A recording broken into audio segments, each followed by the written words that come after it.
Hi there. Welcome to Dreamy Histories channel. Tonight, we're going to descend into one of the most terrifying environments humans have ever willingly entered. The cramped, suffocating interior of a World War II U-boat.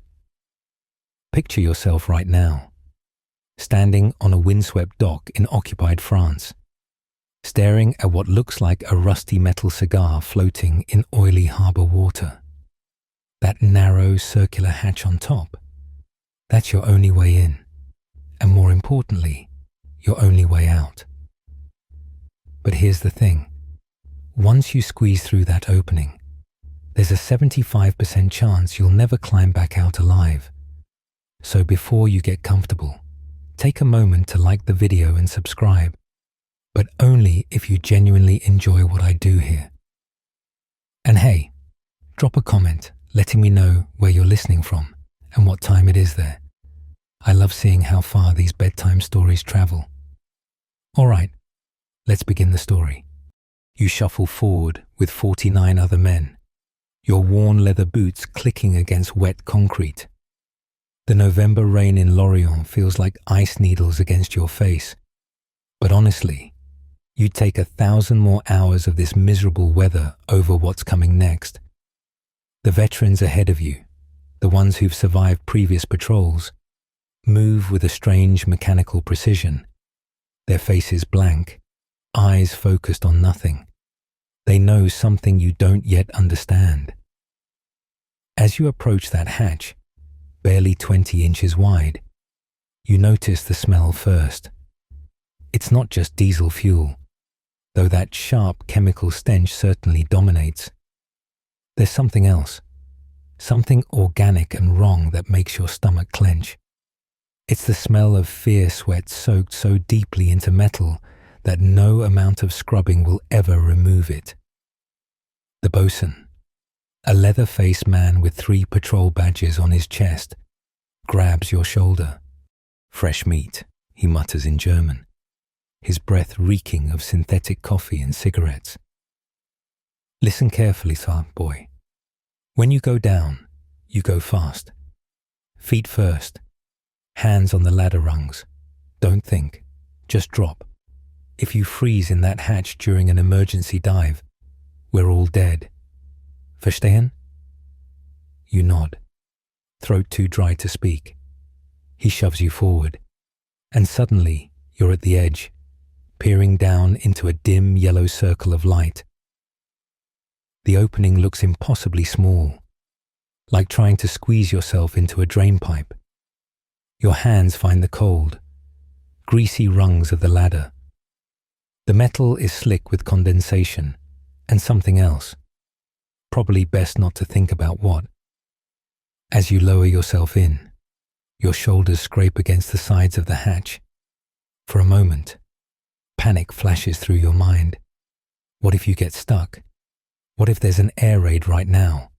But the weight of bodies pressing behind you leaves no choice but down. Your feet search for rungs in the semi-darkness, and with each step, the diesel smell grows stronger, mixing with motor oil, unwashed bodies, and something that might be rotting food. Or worse, the descent feels endless, though it's only about 10 feet. When your boots finally hit solid decking, you're in a different world entirely.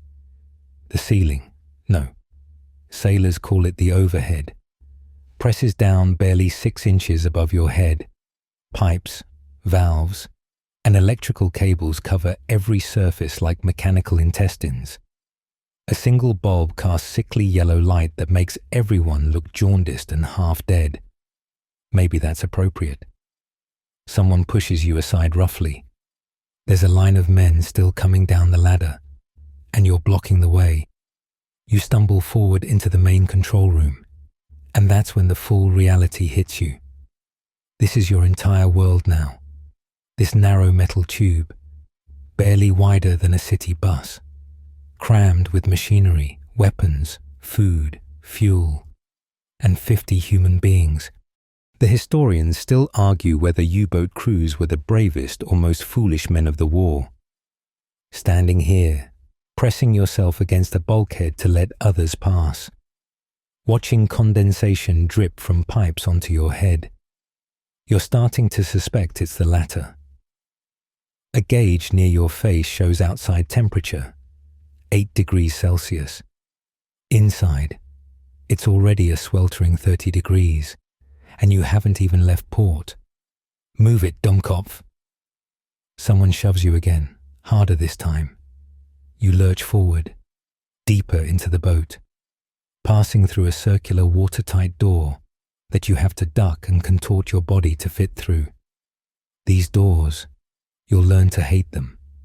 Dozens of times a day, you'll bang your shins, crack your skull, bruise your shoulders trying to navigate through them. But they're also the only thing that might save you if, when, part of the boat floods. Strange how the things that keep you alive are often the same things that make life miserable.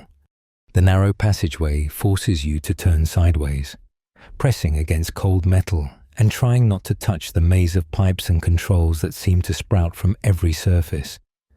A wrong move here could mean disaster.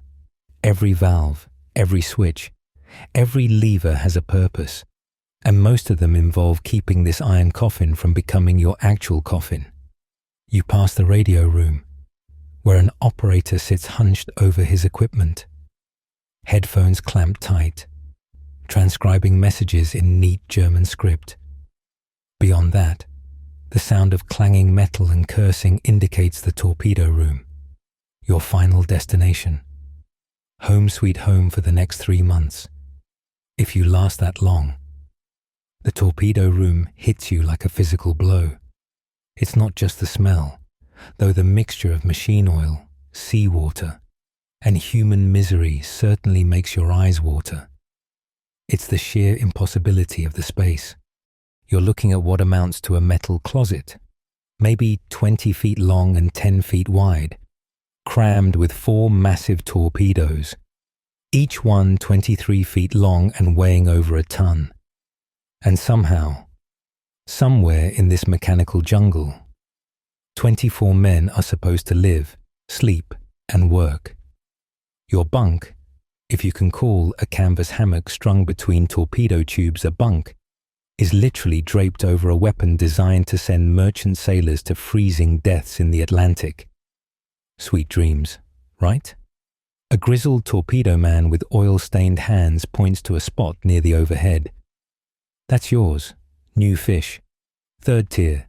Port side. Don't touch the eels. Eels. That's what they call the torpedoes. Fitting, really. Long, sleek, deadly. And taking up every inch of space that should belong to human beings. You have to climb over 2 other hammocks just to reach yours, trying not to step on the faces of men trying to catch a few precious hours of sleep.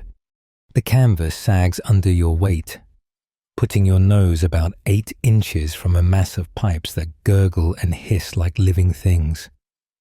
When you turn your head, you're face to face with the cold steel skin of a torpedo. Its bronze warhead gleams dully in the yellow light, a constant reminder that you're sleeping next to 300 pounds of high explosive.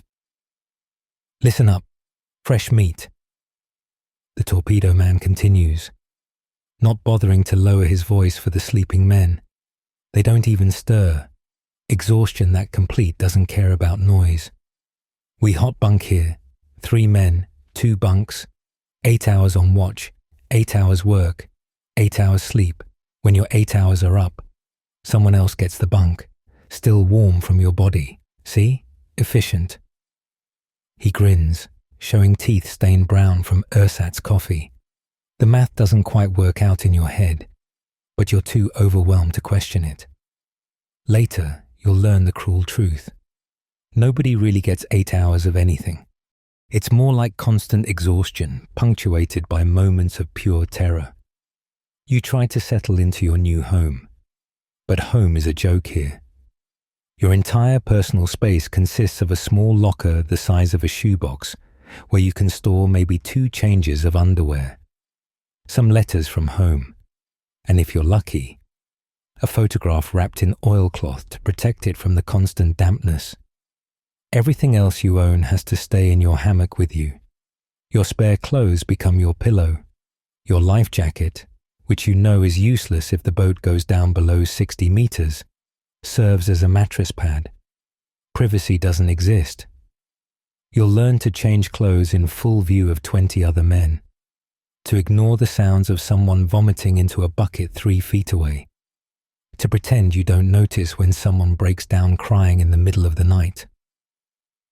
The boat's design philosophy becomes clear pretty quickly. Machines first, humans second. Every possible inch is devoted to engines, batteries, torpedoes, fuel tanks, ballast tanks, trim tanks, compressed air cylinders. What's left over? The narrow passages, the gaps between equipment, the spaces too small or awkwardly shaped for machinery.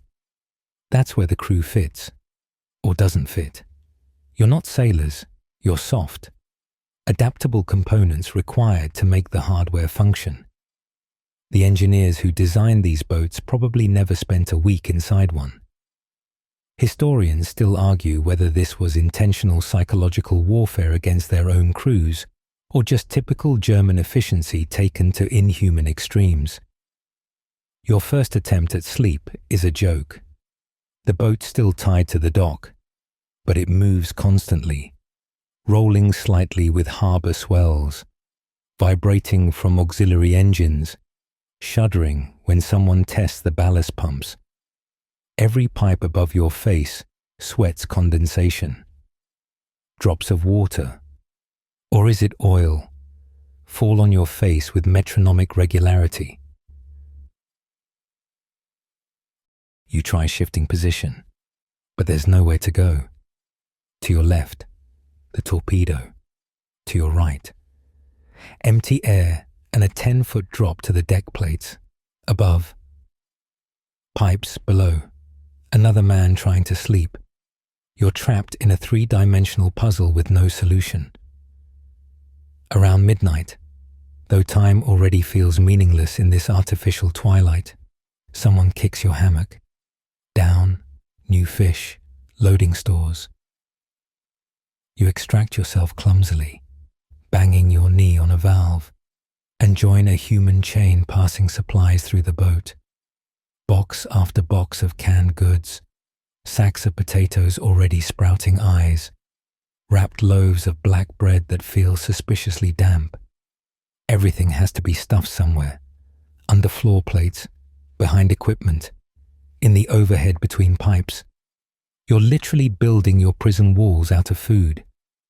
One veteran shows you how to stack cans in the bilge, the very bottom of the boat, where oily water sloshes back and forth. 3 weeks from now, he says, when we're down to these cans, they'll be rust brown and the labels will be gone. Mealtime becomes a surprise, usually a bad one. The loading continues for hours. Torpedoes, the spare ones, get stored under the deck plates you walk on. More food goes into the second toilet compartment, rendering it unusable. 50 men. 1 functioning toilet. The math of that will become horrifyingly clear soon enough. Fresh water tanks are topped off, 120 gallons for 50 men for 90 days. Do that calculation and weep. Most of it goes to the batteries and engines anyway. You'll be lucky to get a cup a day for drinking, none for washing. By dawn, every conceivable space is crammed with supplies. Walking through the boat now requires the agility of a mountain goat and the flexibility of a contortionist. And this is before you've even left port, before battle damage makes passages even tighter, before fear makes your hands shake as you try to squeeze through spaces that seemed merely difficult before, but now feel like death traps. The engines roar to life at ZO 600. And that's when you understand why submarine crews go deaf. The sound isn't just loud. It's a physical presence that pounds through your bones and makes your teeth ache. But it's not the diesel engines that make you gag. It's the smell. Within minutes of leaving port, The combination of diesel exhaust, bilge water, and 50 unwashed bodies creates an atmosphere that makes your eyes stream and your throat close up. You stumble to the head, the single functioning toilet, and retch violently. The toilet itself is a nightmare of valves and instructions printed in tiny German script. One wrong move and the contents blow back in your face. This actually happened last patrol, the torpedo man tells you gleefully. Poor Fritz got a face full of sewage at depth. The pressure differential. You see, physics doesn't care about dignity. By noon, your pristine grey-green uniform is already showing sweat stains. The boat's interior temperature climbs past 35 degrees Celsius, and that's just on the surface. The humidity is worse than the heat. Every surface drips with condensation. Your clothes never dry. They start to rot on your body, the fabric breaking down from constant moisture and salt. The veterans have already stripped down to shorts and sandals, their pale bodies glistening with sweat and oil. Modesty is the first casualty of U-boat life. You'll learn to work, eat, and sleep nearly naked, pressed against other nearly naked men, everyone pretending this is normal. The smell evolves throughout the day like a living thing. The bass note remains diesel, that sharp, acrid stench that burns your nostrils and coats the back of your throat. But now other instruments join this symphony of stench. There's the sour reek of sweat. Not fresh athletic sweat, but the particular funk of fear and exhaustion. Someone's already seasick, adding bile and half-digested breakfast to the mix. The food stores contribute their own perfume. Sauerkraut fermenting in the heat. Black bread growing mouldy. Canned meat that might have been questionable even before being stored in 30-degree heat. And underneath it all, like a baseline you feel more than smell, is the scent of the bilge, that toxic soup of oil, seawater, and things best not examined too closely. You try to eat lunch, but the canned sausage tastes like it was preserved in motor oil. Probably was, given how everything on this boat gets contaminated with petroleum products. The bread is already showing spots of green mold, and you've only been at sea for 6 hours. The cook, a surprisingly cheerful man everyone calls Smutcher, tells you to scrape off the mold and eat it anyway. Good for you, he says. Penicillin, jar. You're pretty sure that's not how penicillin works. But arguing seems pointless. Historians still debate whether U-boat crews suffered more casualties from enemy action or food poisoning. By evening, your skin feels like it's coated in a film of grease. You haven't touched anything obviously oily, but the air itself is saturated with petroleum vapor. It settles on everything, turning surfaces slick, making ladder rungs treacherous. Your hair hangs limp and oily after just one day. Some men have shaved their heads to deal with it, but that brings its own problems, scalp infections from the constant moisture and lack of hygiene. There's no winning move here, only different flavors of misery. The veteran crew members have developed what they call the U-boat perfume, a personal miasma so powerful it forms an almost visible aura around each man. It's not just body odor, though that's certainly the dominant note. It's also machine oil soaked into the skin, diesel fumes trapped in hair follicles, the lingering essence of every meal eaten in these close quarters. One petty officer hasn't changed his leather jacket in 6 patrols. It's achieved a level of funk that borders on supernatural. He claims it's good luck. You suspect it's actually a defensive weapon. Enemies can smell him coming from 50 meters away. Night brings no relief, if anything. The smell gets worse as the boat buttons up for underwater running. The diesels shut down, which helps. But now you're running on electric motors, sealed inside this steel tube with no air circulation. The carbon dioxide starts building immediately, by midnight. The air is thick and used, like breathing through wet wool. The stench of bodies becomes overwhelming, sour, meaty, almost tactile. You can taste it. Men who've been at sea for weeks barely notice anymore. Their noses have surrendered, gone into full retreat. You envy them. In the torpedo room, someone's feet have achieved a level of rankness that defies description. They've been wearing the same socks for 2 weeks, and in the humid environment, some kind of fungus has taken hold. The smell is so bad that even hardened submariners complain. But what can you do? There's no water for washing, no spare socks, nowhere to escape the stench.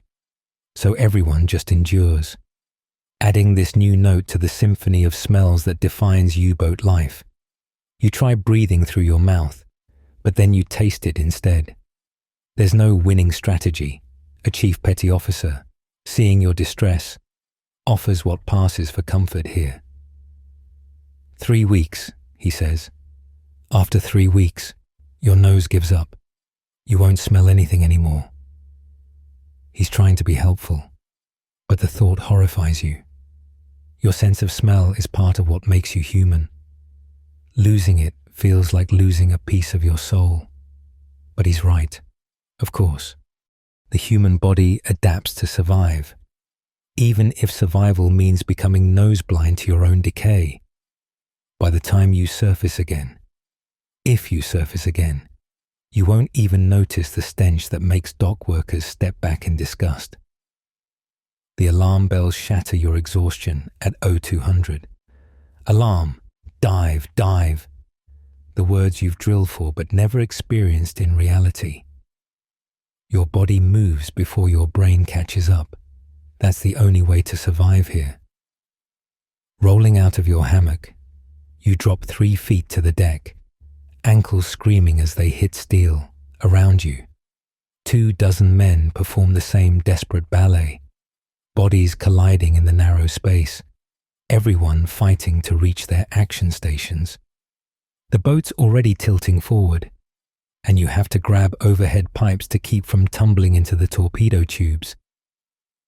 Someone's elbow catches you in the ribs. A foot stamps on yours. No one apologizes.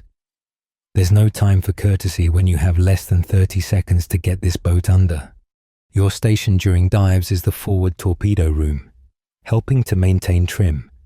But first you have to get there, fighting against gravity as the boat's angle increases. The chief is screaming orders over the chaos. Make your depth 50 meters, 10 degrees down bubble. The deck tilts even more steeply. You're not walking now, you're climbing, using pipes and valve handles as ladder rungs. A toolbox breaks loose somewhere behind you, sending wrenches and spanners clattering through the compartment like shrapnel. One catches the man beside you in the shoulder. He grunts but keeps moving. Blood is a small price to pay for getting under before the aircraft spots you. The diving klaxon continues its mechanical scream as you finally reach your position. Your job is simple in theory. Help shift weight forward by moving torpedoes. In practice, it means wrestling 1-ton steel fish while the boat plunges at a 15-degree angle. The torpedo on the loading rail starts to slide. If it breaks loose, it'll crush anyone in its path like a bug. You and 3 other men throw your bodies against it, feet scrabbling for purchase on the oil-slick deck. The metal is cold against your bare chest. Most of you were sleeping in just shorts. No time to dress when every second on the surface might mean death. Passing 20 meters, someone calls out. The hull groans, a sound that will haunt your dreams forever. It's the voice of steel under pressure, protesting the weight of water pressing in from all sides. At 20 meters, that's already 2 atmospheres of pressure trying to crush your steel bubble like an empty beer can. The boat levels out at 50 meters, and suddenly the world goes quiet. Diesel engines off, electric motors humming at minimum speed.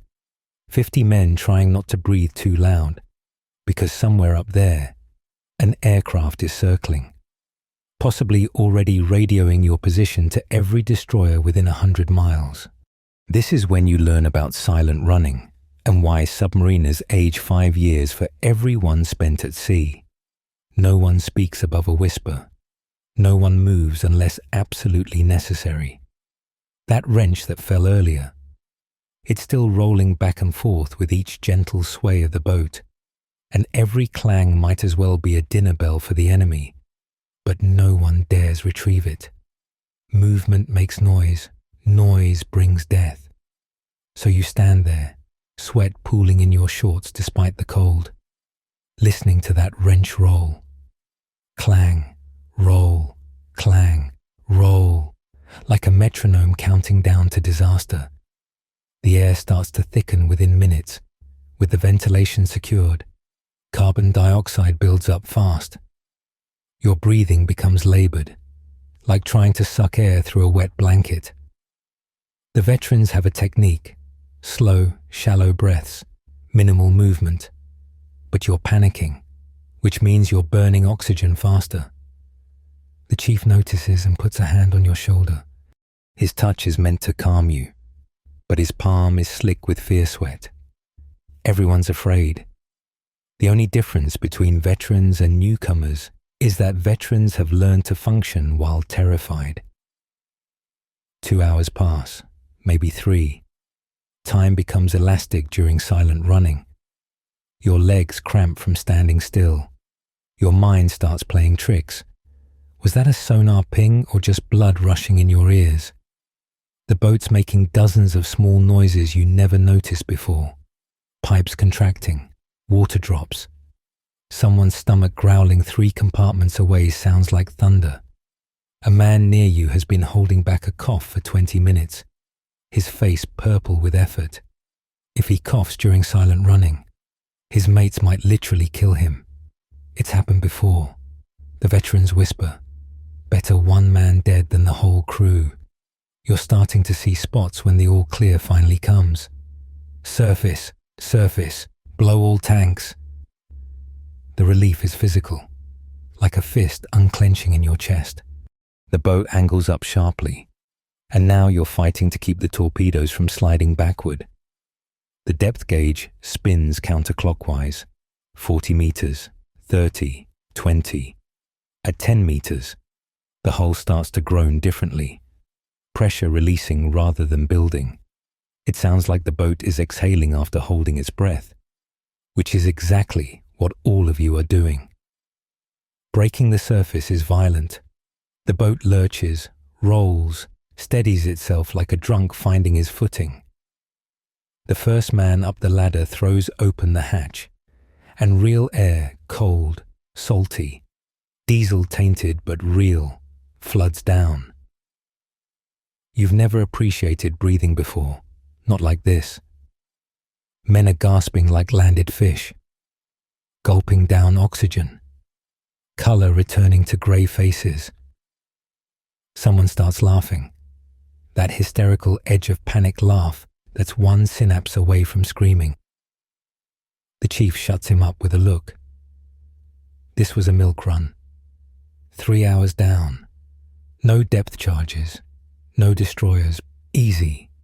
Next time, you might be down for 20 hours, listening to propellers hunting overhead, praying the batteries last longer than the enemy's patience. Back in your hammock, someone else's hammock now, still warm and damp from their body. You try to process what just happened. Your hands won't stop shaking. The wrench is still down there somewhere, probably wedged under equipment now. No one mentions it. Tomorrow, there will be another alarm, another crash dive, another eternity spent standing still in the dark, breathing poison and waiting to die. This is your life now. Historians still argue whether U-boat crews were elite warriors or victims of their own technology. Lying here, feeling your heart still racing, tasting fear like copper in your mouth. You know the answer. They were both. Breakfast arrives in the form of something the cook optimistically calls fresh bread. It's been 8 days since you left port, and the loaf in your hands has achieved a fascinating ecosystem of its own. Green mold covers one side, black spores dot the crust, and when you break it open, the inside smells like a wine cellar, not good wine, the kind of wine prisoners make in toilet bowls. You scrape off the worst bits with your knife, a futile gesture since the mold's roots run deep into the bread structure. The margarine, if this rancid yellow paste deserves that name, has separated into oil and some kind of cottage cheese texture. It tastes like it was filtered through dirty socks. Welcome to the U-boat diet, where every meal is a game of bacterial roulette. The coffee is worse than the food, if that's possible. It's not real coffee, of course. Real coffee is for civilians and staff officers safe on shore. What you get is ersatz coffee, roasted barley and chicory that's been sitting in humid storage for God knows how long. It tastes like someone burned dirt and mixed it with bilge water. But it's hot, and it contains caffeine, so you drink it. The trick is to hold your breath while swallowing. The veterans have learned to pour sugar into it, when there is sugar, until it becomes coffee-flavored syrup. Anything to mask that distinctive taste of despair and ground acorns. Lunch brings a special treat. Canned meat. The label fell off weeks ago, so it's mystery meat. Could be beef, pork, horse, or something the quartermaster scraped off the road. The can is bloated, bulging at both ends like it's about to give birth. In the normal world, you'd throw this away immediately. In U-boat world, a bulging can just means extra flavor. The cook opens it carefully, standing back in case it explodes. It doesn't explode, quite instead. It releases a hiss of gas that makes everyone in the vicinity gag.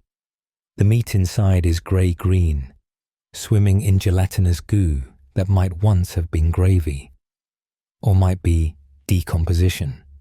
Hard to tell. It gets heated up and ladled onto your plate next to potatoes that have sprouted so many eyes they look like they're watching you eat them.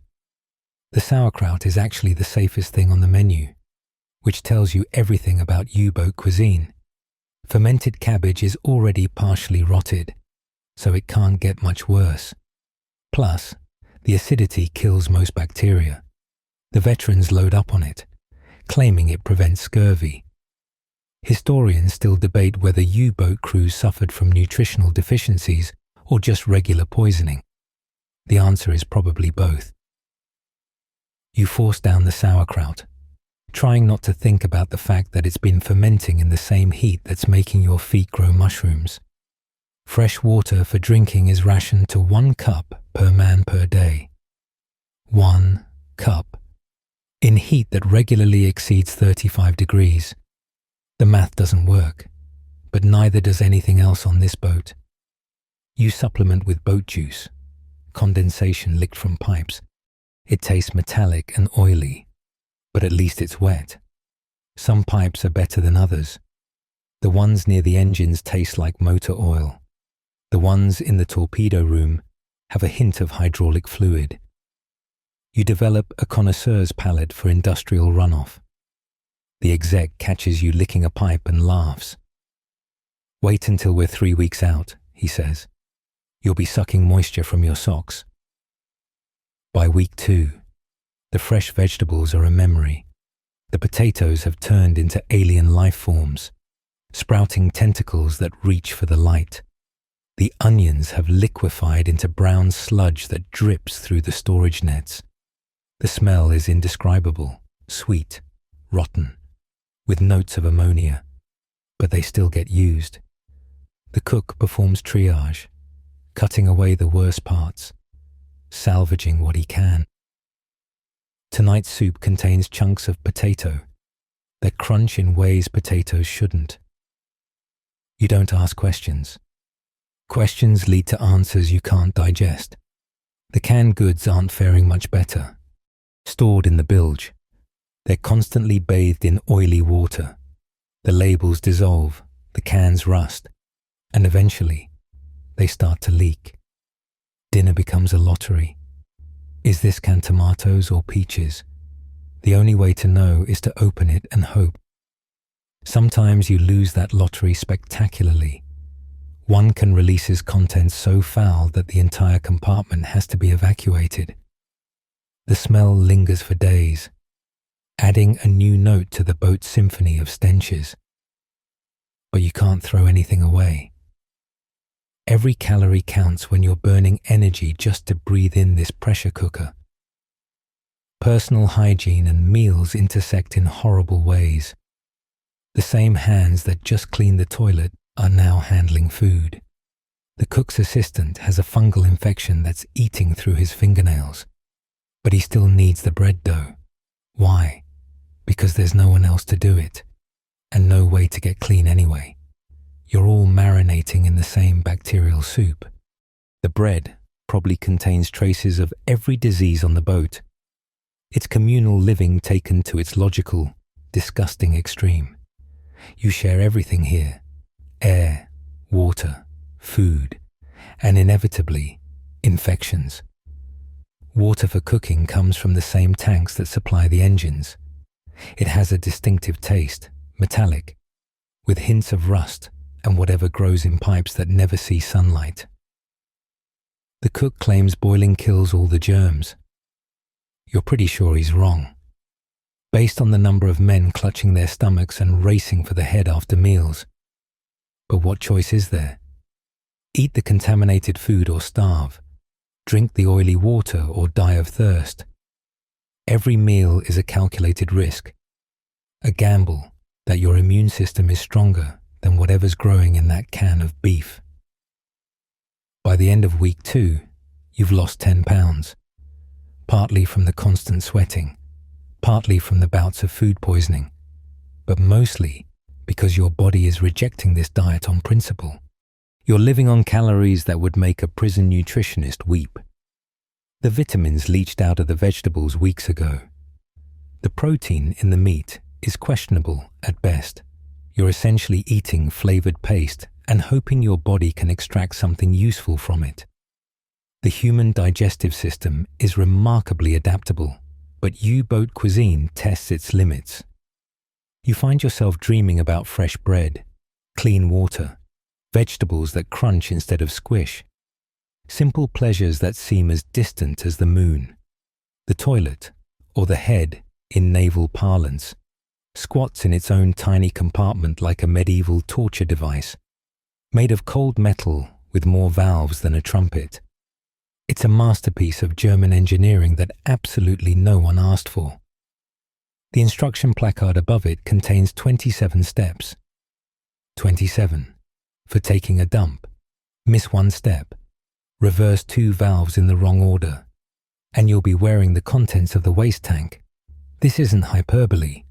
Last week, young Werner got the sequence wrong at 40 meters depth. The pressure differential turned him into a human fountain. He's still scrubbing brown stains off the overhead pipes.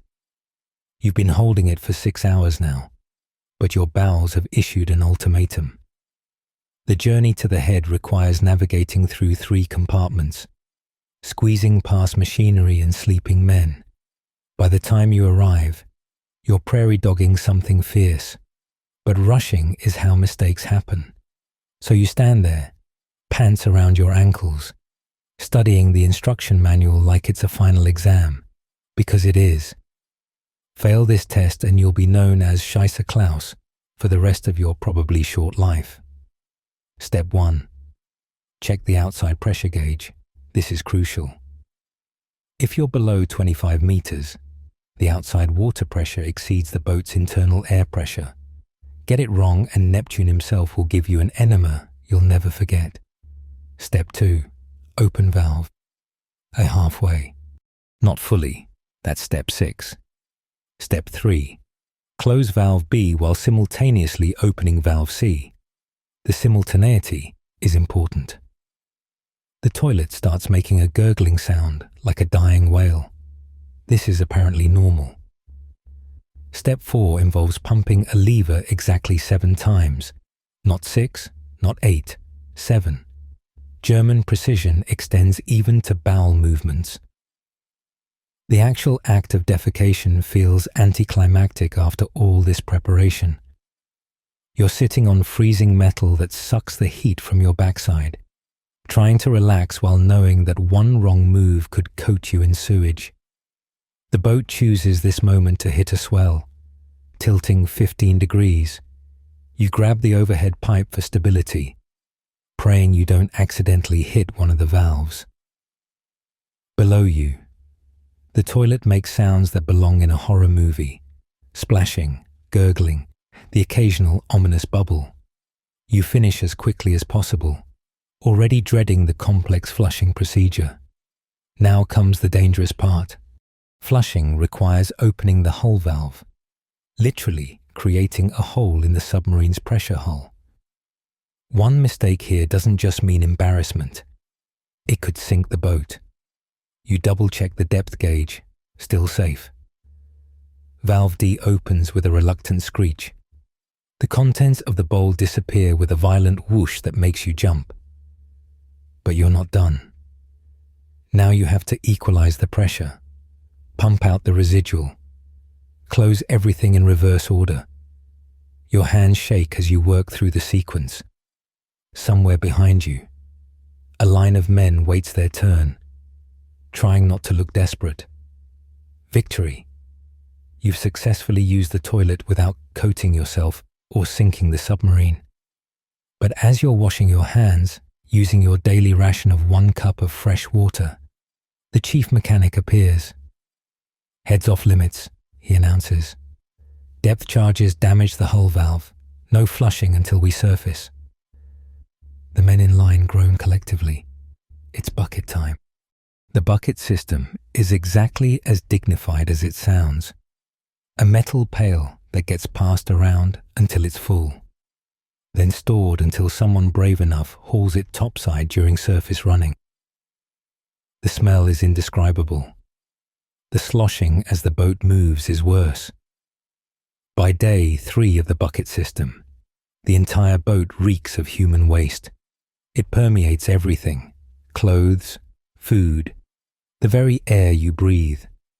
The bucket has to be stored somewhere, and that somewhere is usually the torpedo room.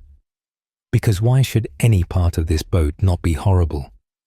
You try to position your hammock as far from the bucket as possible, but in a space 20 feet long. Far is relative at night. You can hear it sloshing with each roll of the boat. Sometimes it overflows. Those are the nights you learn to sleep with your mouth firmly closed. The officers have their own head, of course, just as complicated, but at least they don't have to share with 49 other men. Rank has its privileges, even in this underwater sewer, but when depth charges knock out their toilet too, suddenly everyone's equal again. There's something oddly democratic about watching your commanding officer queue for the bucket. Historians still argue whether U-boats represented military egalitarianism or just distributed misery equally. Watching your captain hold his nose while using a communal waste bucket, you realize it's both. Personal hygiene becomes a joke. You haven't had a proper wash in 2 weeks. Baby wipes were supposed to last the entire patrol, but they ran out on day 4. Now you wash by rubbing yourself with a damp rag that's been passed around so many times it's more bacteria than fabric. Your crotch has developed a rash that burns like fire. Scratching just makes it spread. The medic has some kind of powder that might be talcum or might be ground chalk, but it turns into paste the moment it hits your sweat-soaked skin. You're literally rotting in your own juices. The worst part is you stop caring. After 3 weeks, the idea of being clean becomes abstract, like a half-remembered dream. You can't smell yourself anymore.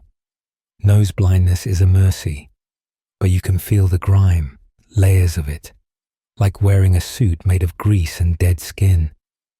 Your hair is so oily it stands up on its own. Your teeth feel fuzzy, coated in plaque that tastes like diesel fuel.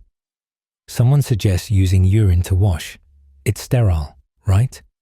The fact that this seems reasonable tells you how far you've fallen. When pissing on yourself counts as hygiene, you've left civilization far behind. The alarm sounds different this time. Not the sharp bark of a crash dive, but the slow, measured bong that means silent running, maximum depth. Your blood turns to ice water. This is the one you've dreaded. Enemy destroyers above, and you're going deep to hide. The electric motors slow to bare minimum, just enough to maintain steerage. The ventilation system shuts down with a dying wheeze. 50 men in a sealed tube, and now you're all sharing the same stale air until it runs out or the enemy leaves. Whichever comes first. Within minutes, the temperature starts climbing. Without ventilation, body heat has nowhere to go. The hull absorbs it, radiates it back, creating a feedback loop of misery. Sweat beads on every surface, human and metal alike. But sweating means you're using oxygen faster, breathing harder, pumping more carbon dioxide into the already thickening air. The veterans have a technique. Find a spot, don't move, breathe shallow, like voluntary hibernation. You try to copy them, but panic makes your heart race. Your lungs pump. You're literally killing everyone faster just by being afraid. The first hour is merely uncomfortable. By hour 3, the air has taken on a grey quality, like breathing soup. Your head pounds with each heartbeat. Thinking becomes difficult. Not complex thoughts, even simple ones. What's 7 times 8? You can't remember. The man next to you is turning an interesting shade of purple. So are you, probably. But there's no mirrors here to confirm it, just as well. Seeing your own suffocation reflected back would only make the panic worse. Carbon dioxide is heavier than oxygen, so it settles in the lower parts of the boat. The engine room becomes a death trap first. Men start crawling up to higher positions, lying on top of machinery, pressed against the overhead where the last good air collects. It's like drowning in reverse. Instead of water rising, breathable air is floating away. Someone breaks out the potash cartridges, primitive CO2 scrubbers that might buy you another hour. Might. They're past their expiration date. Like everything else on this boat, the chemical reaction that's supposed to absorb carbon dioxide works about as well as you'd expect from equipment stored in humid conditions for months. Hour 6. Men are starting to hallucinate. The torpedoman swears he can see his mother standing by the tubes. She's been dead for 3 years.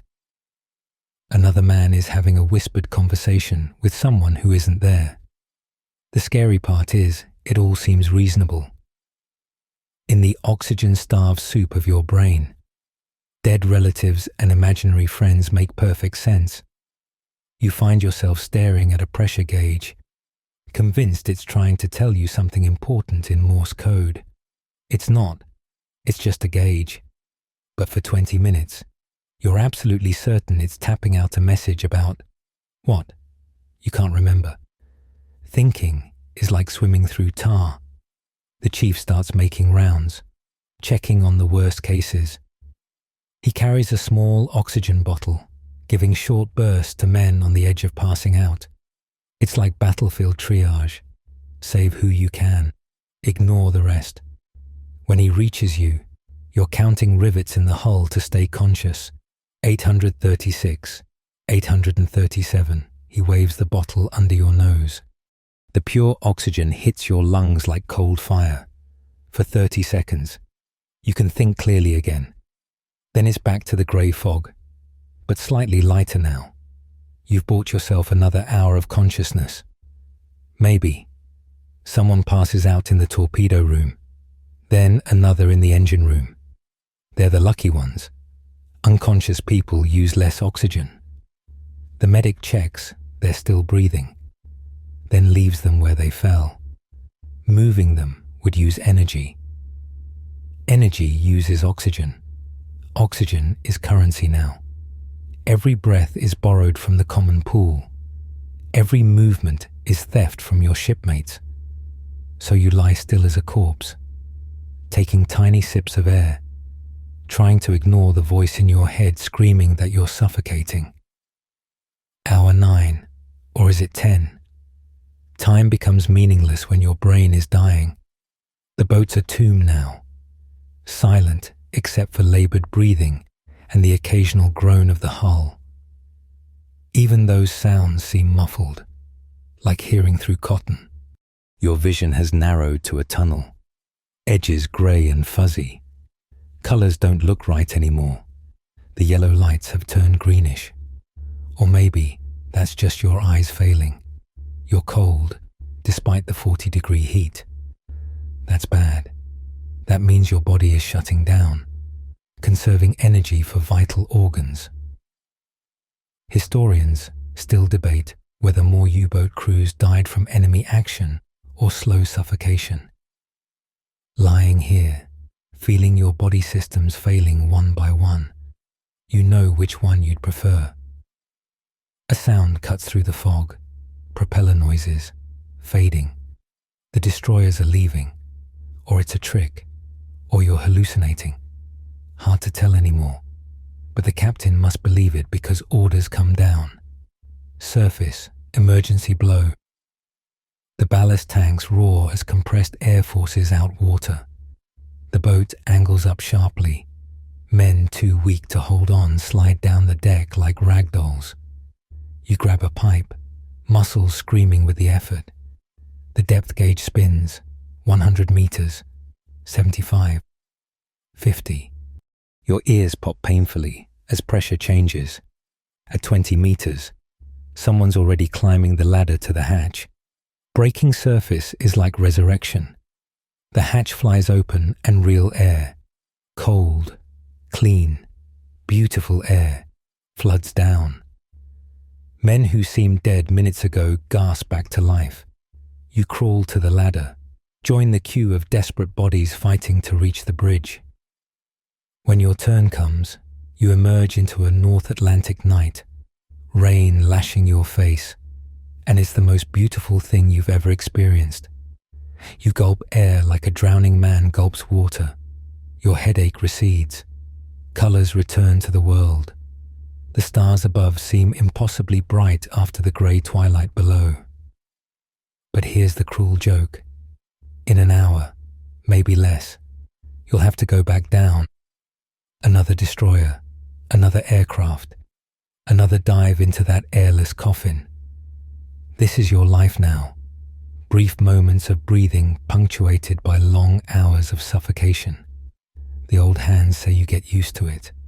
Your body adapts, learns to function on less oxygen, turns you into something not quite human anymore. A creature that can live in the grey spaces between life and death, breathing poison and calling it air. The first depth charge explodes 50 meters off the starboard bow, and it's like God himself punched your submarine. The concussion wave hits with a wham that makes the entire boat ring like a bell. Every piece of loose equipment becomes a projectile. You're thrown against a bulkhead hard enough to see stars. Glass gauges shatter, spraying fragments like shrapnel. The lights flicker, die. Then emergency lighting kicks in. Dim red bulbs that make everything look like a scene from hell, which isn't far from the truth. Deep. Take her deep. The captain's voice cracks with urgency. The boat angles down sharply, seeking the relative safety of deeper water. But safety is a joke here. You're in a steel tube, being hunted by ships literally designed to crack you open like an egg.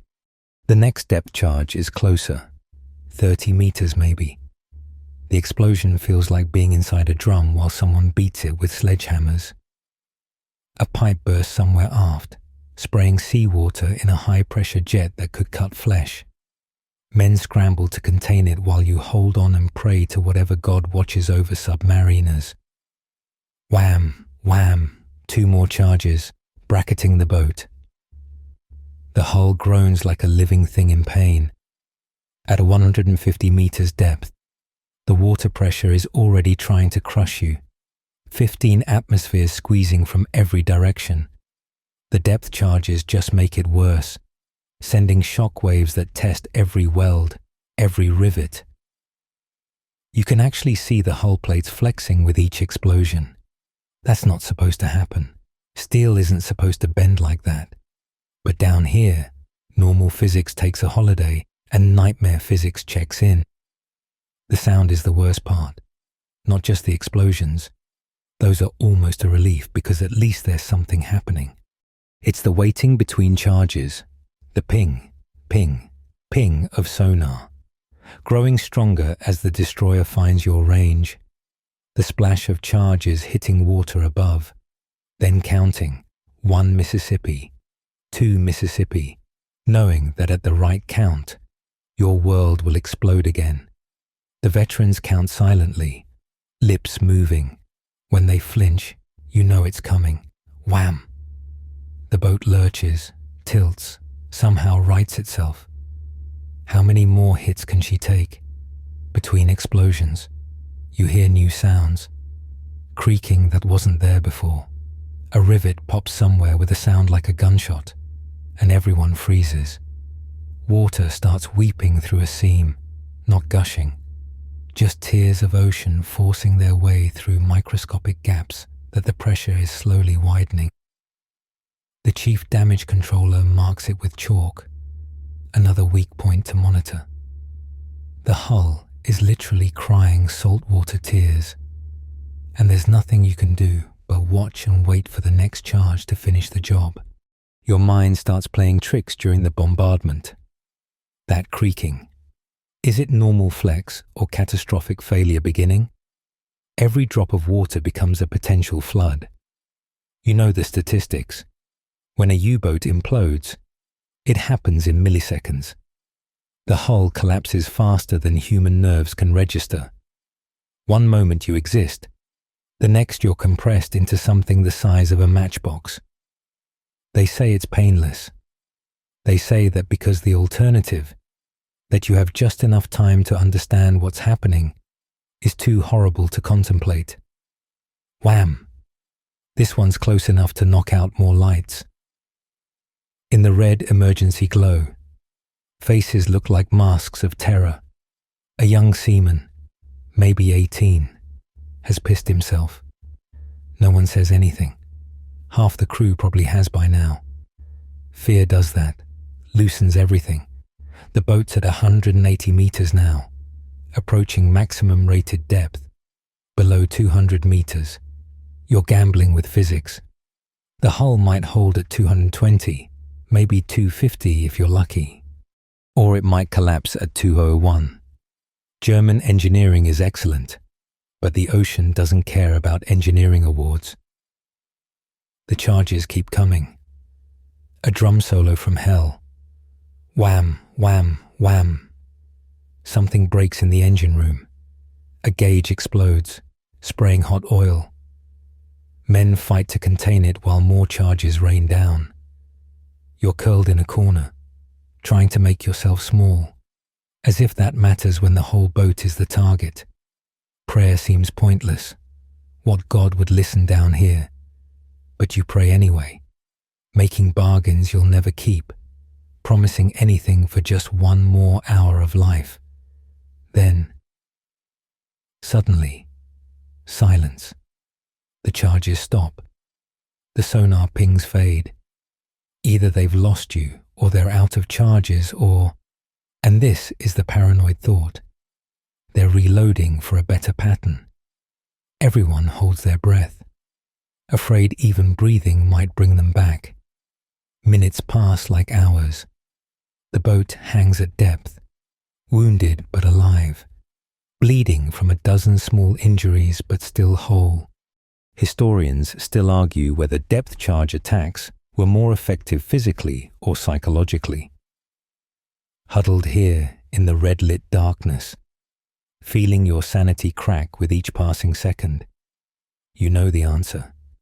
It's the waiting that kills you, not the explosions. The all clear finally comes after 2 hours. You surface into a grey dawn. Hatches open to vent the stench of fear and burnt equipment. The damage reports come in. 3 leaks controlled. 2 compartments partially flooded. Battery acid spilled. 1 man with a broken arm. Another with a concussion. Everyone with some degree of hearing damage. But you're alive. The boat held.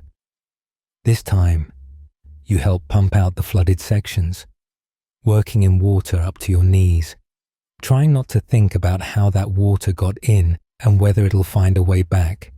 Later, trying to sleep. Every sound makes you flinch. The normal creaking of the hull sounds like imminent collapse, or you can still hear the phantom pings of sonar, the splash of charges that exist only in your traumatized mind. This is what they don't tell you in training.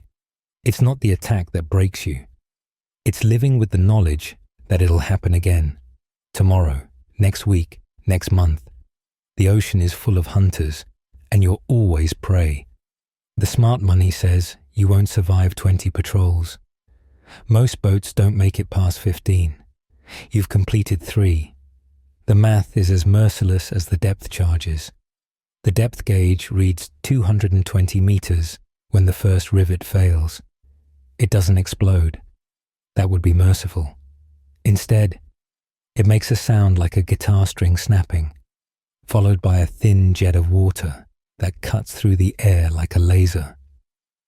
The pressure at this depth is 22 atmospheres. That's 22 times normal air pressure, all wanting to equalize through that tiny hole. The water doesn't spray or splash. It shoots out in a needle-thin stream that could punch through flesh like a bullet. Everyone gives it a wide berth while the damage control team scrambles for wooden wedges and hammers. Depth 240 meters, the helmsman reports. His voice carefully neutral. The boat's rated for 200, tested to 220. Every meter below that is borrowed time, but there's a destroyer circling above like a steel shark. So down you go, trading immediate death for probable death. The hull starts making new sounds, not the familiar groans, but sharp pops and cracks like bones breaking. That's essentially what's happening. The pressure hull has ribs, frames that hold its shape. They're starting to buckle. Another rivet fails with a crystalline ping. Then another. It's like a deadly symphony warming up. The chief engineer appears, face grave. "We're approaching crush depth," he says quietly. Crush depth. Such a clinical term for being compressed into human paste. Nobody knows exactly where crush depth is. It varies by boat, by construction quality, by how much damage you've already taken. Maybe 250 meters. Maybe 280. The only way to find out for certain is to go there. And then it's too late to report back. The boat levels at 260 meters. You're in uncharted territory now. Deeper than any training dive. Deeper than the designers ever intended. The pressure hull was built with safety margins, but those assumed perfect conditions. No battle damage, no metal fatigue, no microscopic flaws in the welds. Your boat has been depth charged 16 times. There are patches on patches, welds over welds. The hull looks like a metal quilt, and now it's being tested beyond all rational limits.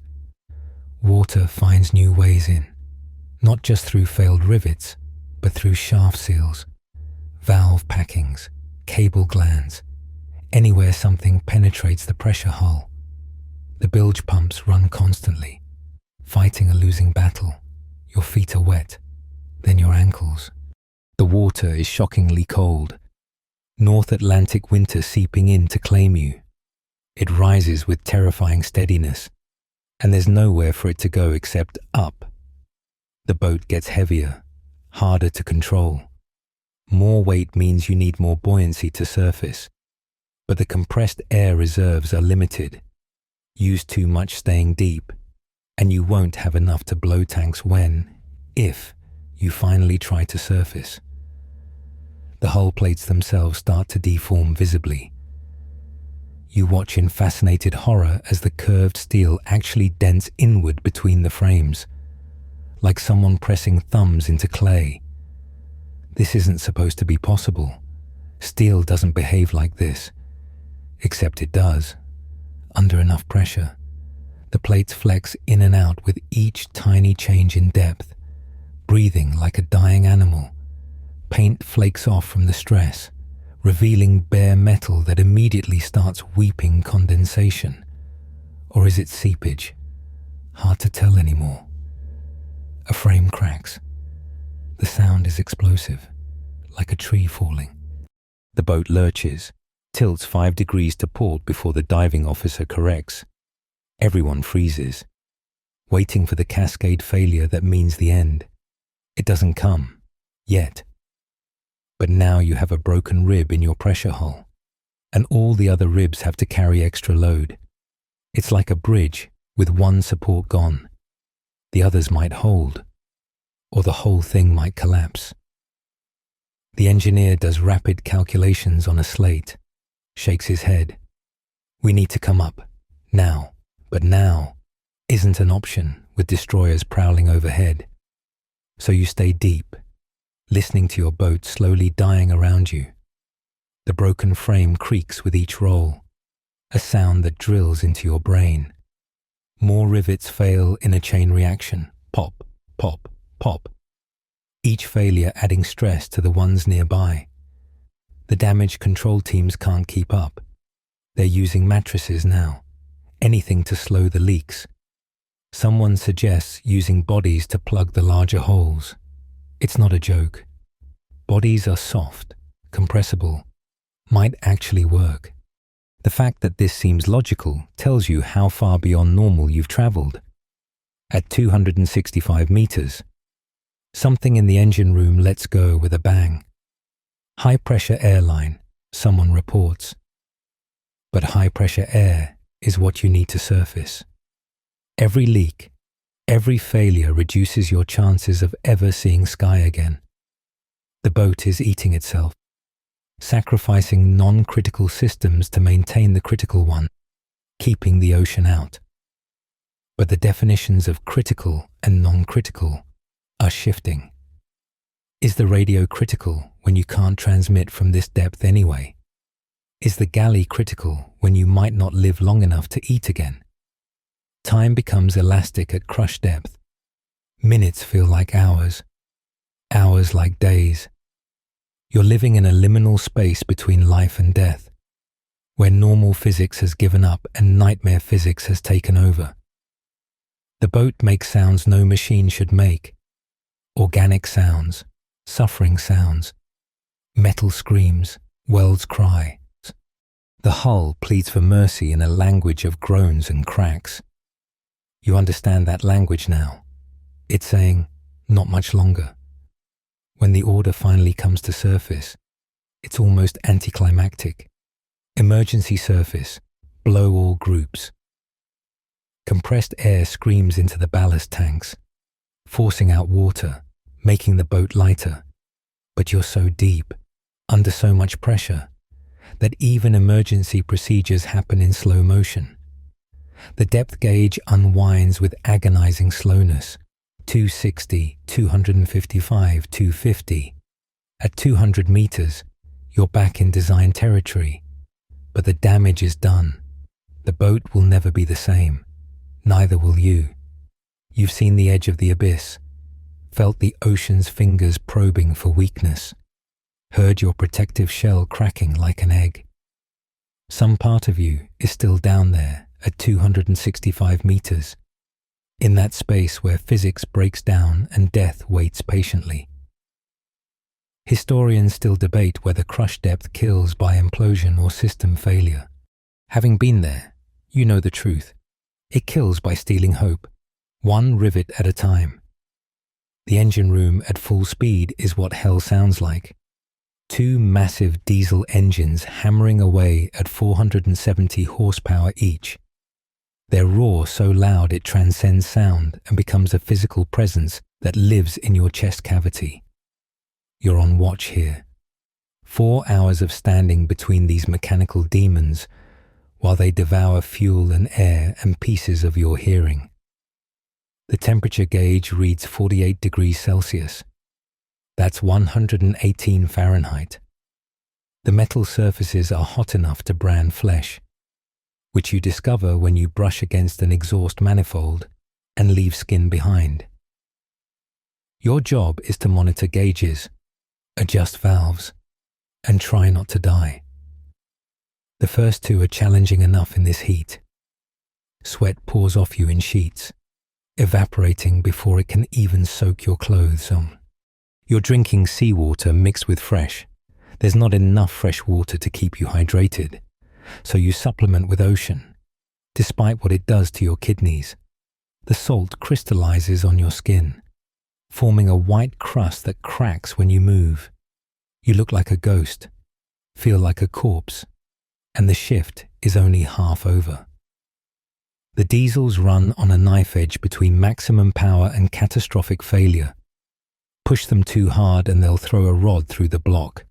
Baby them, and you won't have enough speed to escape that destroyer bearing down from the northeast. So you ride them hard, watching temperature gauges climb into the red, listening for any change in their rhythm that might signal disaster. When bearing number 3 starts to overheat, you spray it with precious fresh water, creating clouds of steam that make the compartment even more hellish. The bearing cools just enough to keep running. For now, oil is everywhere in the engine room. It drips from overhead, pools on the deck plates, coats every surface with a slick film that makes walking treacherous.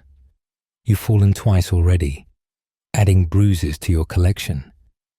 The oil isn't just motor oil.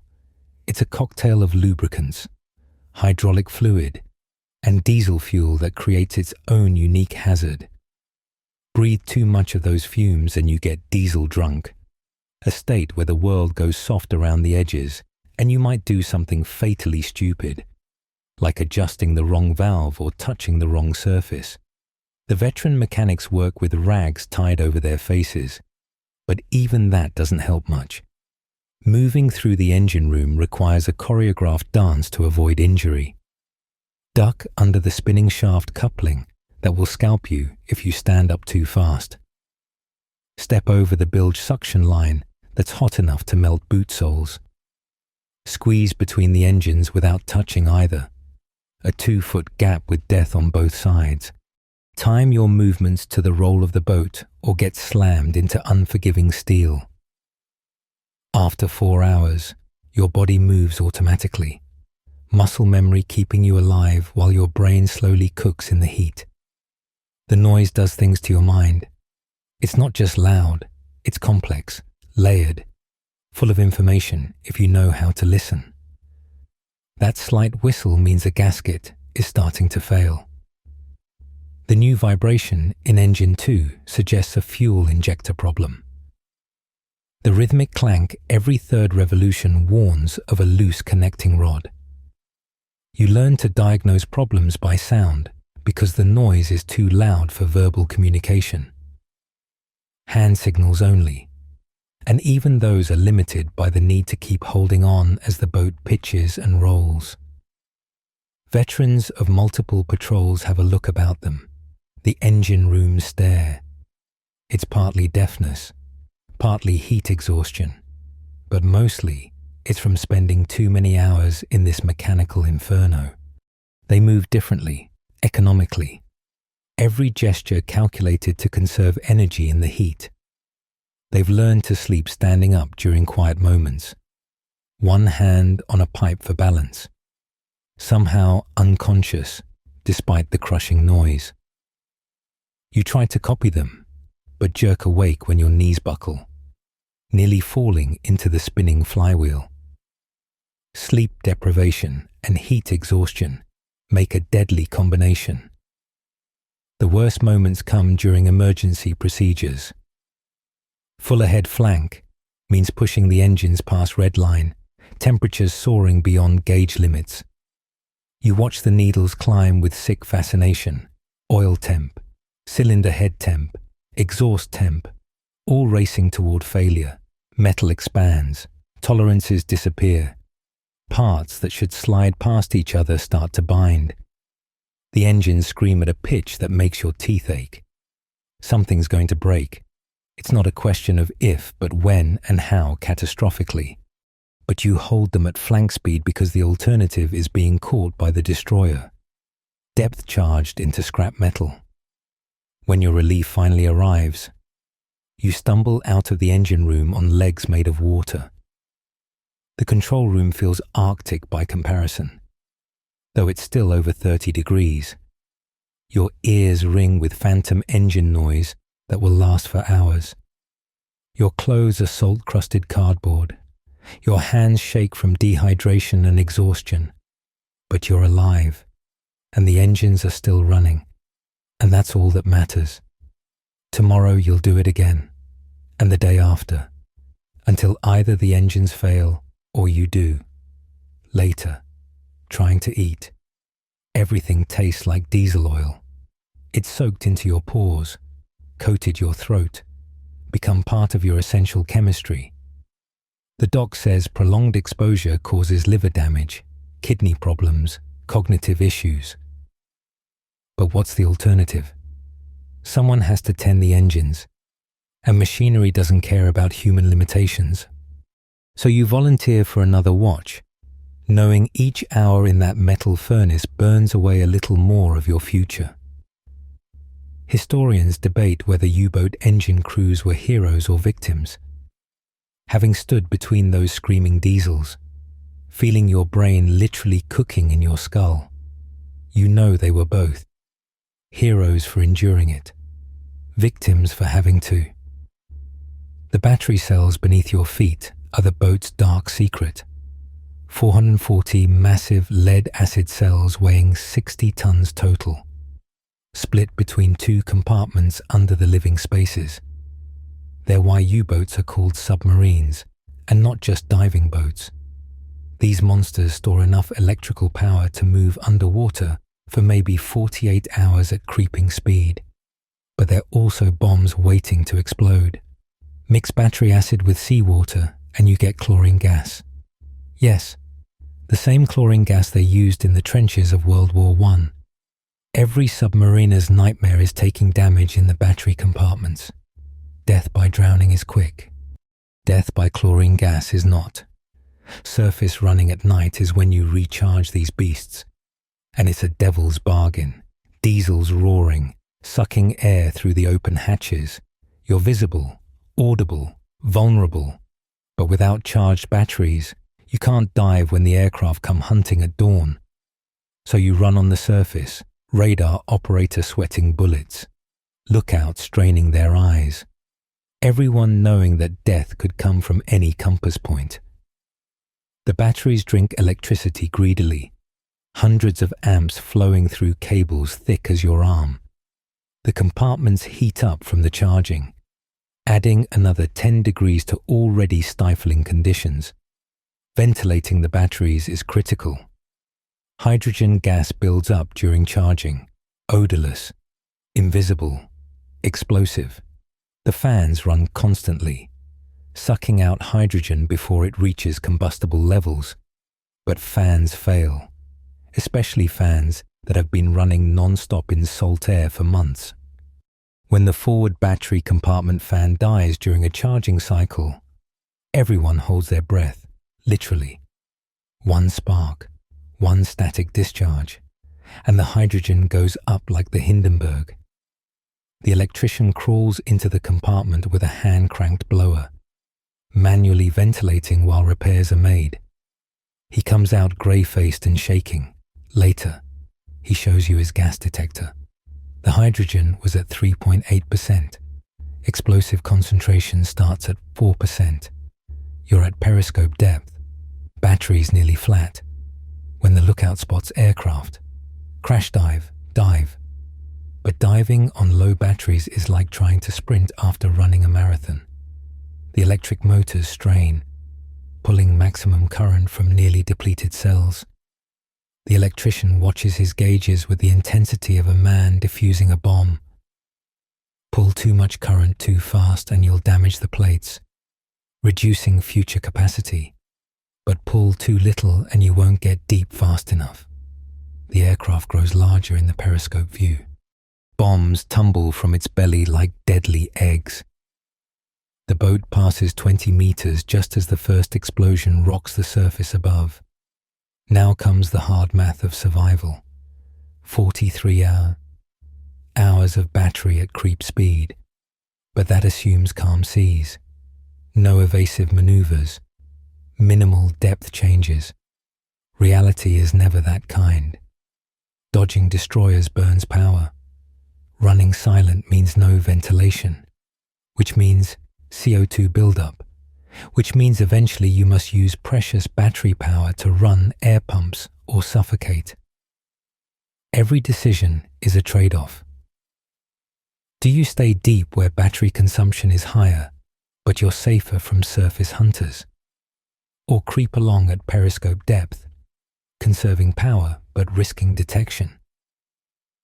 The captain makes these calculations constantly, and one wrong guess means death. The batteries tell their own story of desperation. Early in the patrol, they hold charge well, delivering smooth power, but batteries hate depth charging. The shock waves crack cases, bend plates, break connections. Acid leaks into the bilges, creating that chlorine gas threat that haunts everyone's nightmares. By week 3, half your cells are damaged.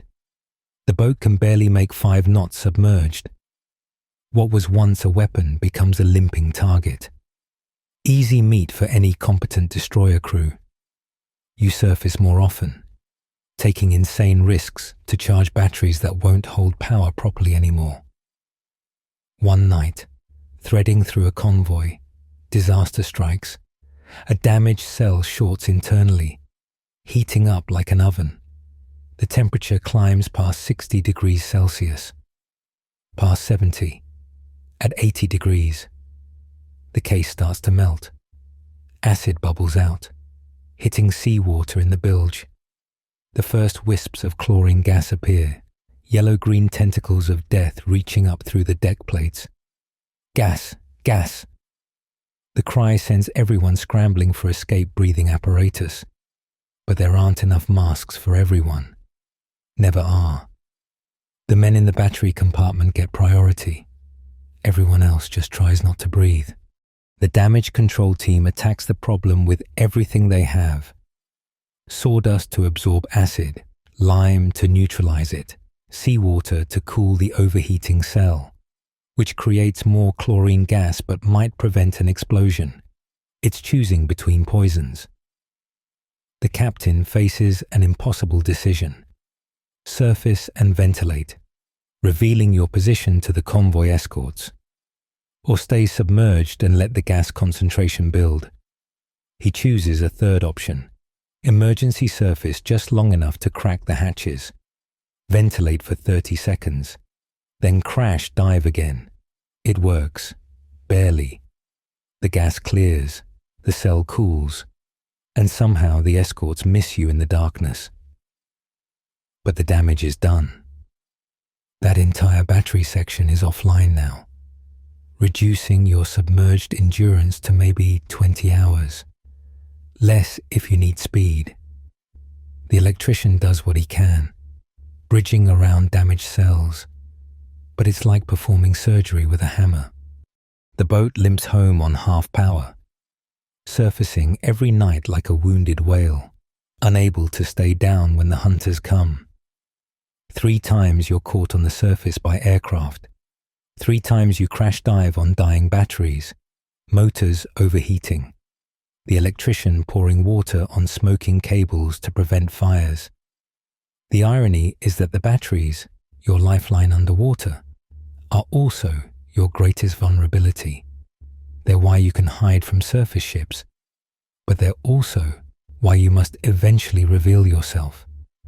They let you strike from below, but their hunger for charging makes you predictable. Every night, somewhere, U-boats must surface and run diesels. The Allies know this, time their patrols accordingly.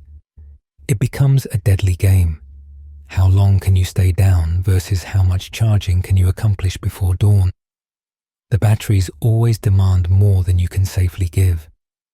By war's end, more U-boats are probably lost to battery-related problems than any other technical failure. The very thing that makes you a submarine also makes you a target.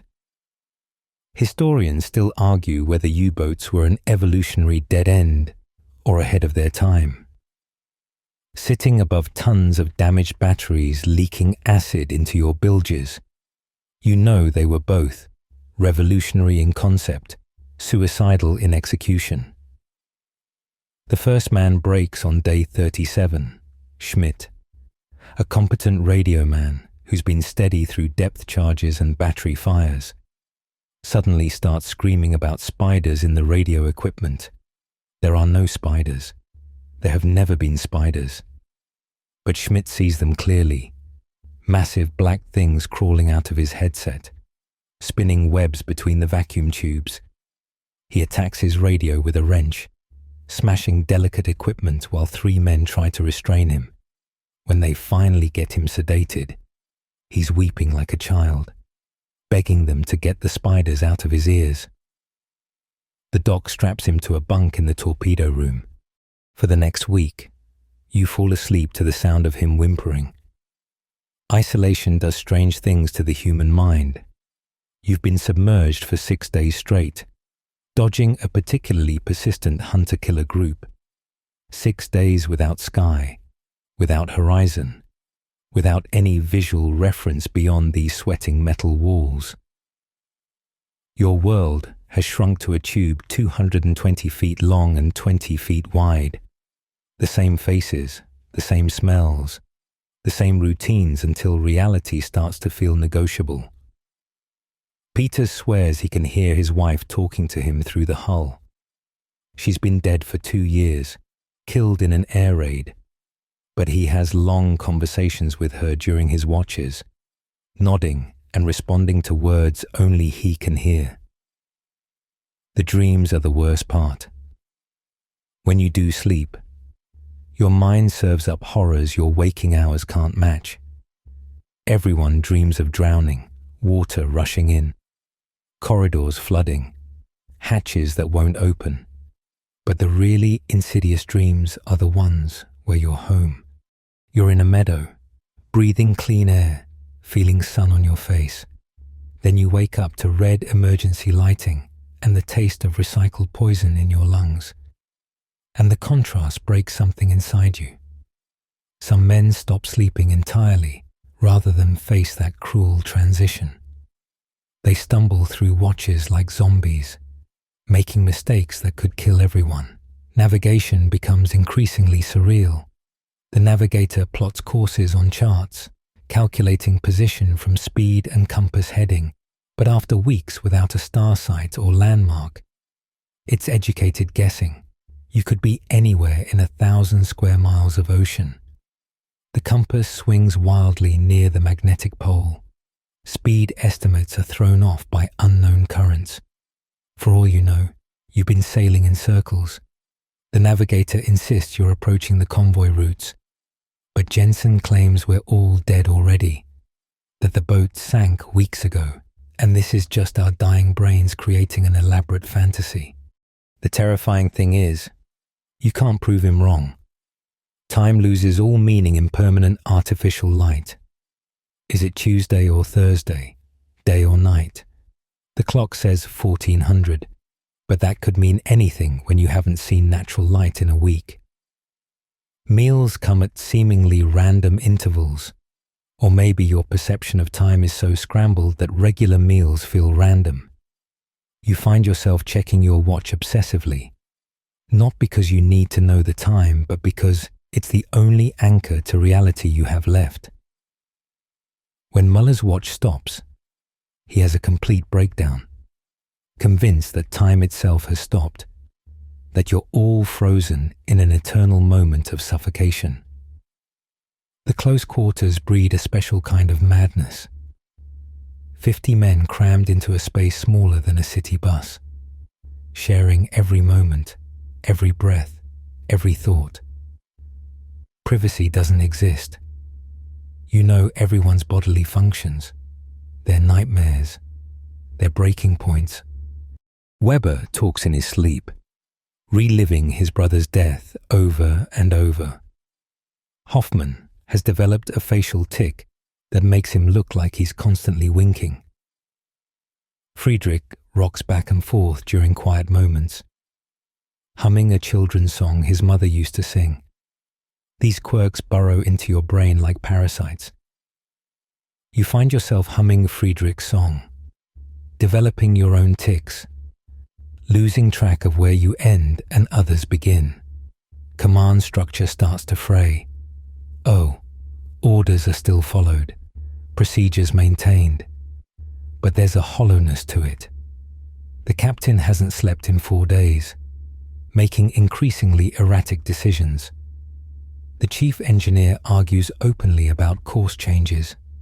Little cliques form, men who still trust reality versus those who've given up distinguishing between real and imagined threats. During one particularly tense moment, half the crew becomes convinced they can hear rescue ships above. The other half insists it's auditory hallucinations from oxygen deprivation. A fistfight breaks out in the control room over whether to surface. The captain ends it by threatening to shoot the next man who throws a punch. Nobody's entirely sure he's bluffing. The boat itself becomes a living entity in your deteriorating perception. You hear it breathing through the ventilation systems, feel its pulse in the engine vibrations. Some men claim they can understand what it's saying, warnings about dangers ahead, complaints about the strain on its hull. Krauss has full conversations with the forward torpedo tube, which he's named Greta. He asks Greta's permission before loading torpedoes, apologizes when maintenance is required. The disturbing part is that his tube has fewer malfunctions than any other. Maybe madness is just adaptation to impossible circumstances. Personal hygiene becomes a distant memory, then a joke, then something you can't even conceive of. You're all rotting together, flesh breaking down in the heat and humidity, infected sores that won't heal, fungal growth between toes and fingers, hair falling out from malnutrition. But the physical decay is nothing compared to the mental rot. Men who were sharp, clever, brave at the start of patrol are now hollow-eyed ghosts who jump at shadows and whisper to themselves. The doc has run out of sedatives. He's taken to using torpedo alcohol cut with water as a substitute. It doesn't help with the madness, but at least it makes men stop caring about it. By day 45, reality is completely negotiable. Salzman insists he can walk through walls if he concentrates hard enough. He spends hours pressing against bulkheads, convinced he's almost achieved intangibility. Muller has started a detailed journal of conversations with crew members who don't exist, detailed enough that you start to doubt your own memory. Was there a Franz aboard? No, but Muller's descriptions are so vivid you can almost see him. The boat has become a submarine of the living dead. Men going through mechanical motions while their minds drift in spaces that maps can't chart. Historians debate whether U-boat crews were elite warriors. After 45 days in this madness, you understand the truth. They were men pushed so far beyond breaking that they came out the other side as something else entirely. Not heroes, not victims, but ghosts piloting a ghost ship through an ocean that might not even exist. Shadow bearing 270. The lookout's cry sends ice through your veins. Through the periscope, you see them, 3 grey shapes on the horizon, arranged in perfect hunting formation. Your boat is part of a 5-submarine wolf pack, but right now you feel terribly alone. The convoy you've been stalking for 2 days has 30 merchant ships, protected by 6 destroyers and a corvette. The math is simple. They have more escorts than you have torpedoes. But Berlin demands success. So here you are, preparing to thread a needle made of depth charges and radar beams. The pack leader, U-534, breaks radio silence with a contact report. Within minutes, the other boats acknowledge U-178 to the north, U-669 to the south, your boat and U-441 in the center. The plan is classic Wolfpack tactics. Wait for nightfall, attack from multiple directions, cause chaos, escape in the confusion. It sounds simple when you say it like that. Reality involves sliding past escorts whose sole purpose is to find and kill you, launching torpedoes at moving targets in darkness, then running like hell before the counterattack arrives. Simple like juggling flaming chainsaws is simple. Darkness falls with agonizing slowness. You spend the afternoon shadowing the convoy at periscope depth, diesel engines charging batteries for the coming fight. The escort pattern becomes clear. 2 destroyers ahead, 2 on the flanks, 2 trailing. The corvette roams freely, the wild card that could appear anywhere.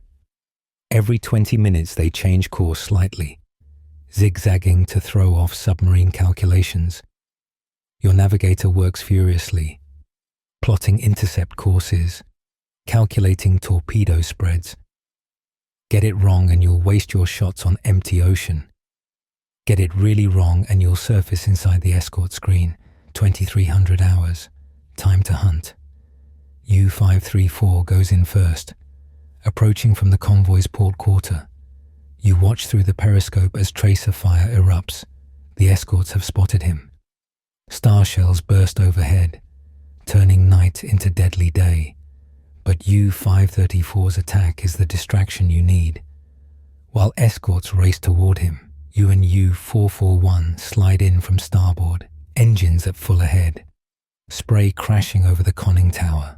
The nearest merchant ship looms huge in the darkness, a 10,000-ton tanker loaded with aviation fuel.